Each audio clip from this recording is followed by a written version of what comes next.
दोस्तों, कल आपने इस कहानी में सुना कि बाबा ने लड़के को बताया कि इस थैले में अपना कर्म है।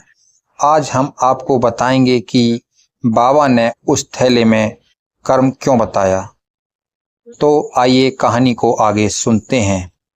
और फिर लड़का ये बात पूछ रहा था तो बाबा को शक हो गया कि लड़का दोनों थैला लेकर भाग जाएगा। और फिर लड़के पर रहा नहीं गया और फिर लड़के ने पूछा लिया कि बाबा आप मेरी तरफ क्यों देख रहे हो।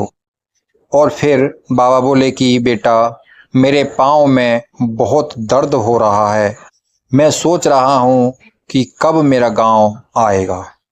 ये बात सुनकर लड़के ने सोचा कि ये दोनों थैले लेकर मैं भाग जाऊं तो बाबा मुझे नहीं पकड़ सकते। और फिर लड़का दोनों थैला लेकर भाग गया।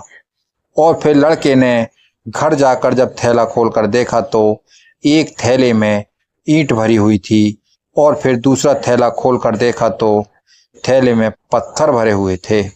और फिर जब लड़के ने थैले को गुस्से में उलट दिया तो थैले में एक चिट्ठी थी।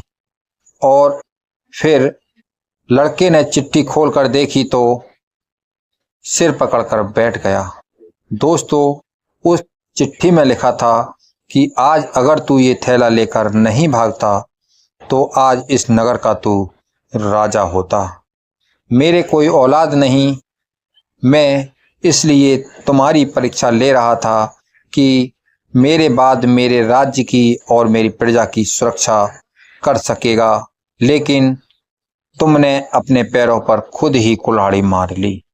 दोस्तों, इस कहानी से ये शिक्षा मिलती है कि हमारे जीवन में कई बार उतार चढ़ाव आते हैं, लेकिन हमें कभी घबराना नहीं चाहिए और परमपिता परमात्मा पर विश्वास रखना चाहिए, क्योंकि वो हमें अकेले कभी नहीं छोड़ता। दोस्तों, हम दिल से आशा करते हैं कि ये कहानी आपको अच्छी लगी होगी। इसी तरह की ज्ञानवर्धक कहानियों को सुनने के लिए राजू भाई यूट्यूब चैनल से जुड़े रहें। और यदि चैनल पर पहली बार आए हैं तो कृपया चैनल को सब्सक्राइब करें और बेल आइकन को प्रेस करें और वीडियो को एक लाइक ज़रूर करें और कमेंट में हर हर महादेव लिखना ना भूलें।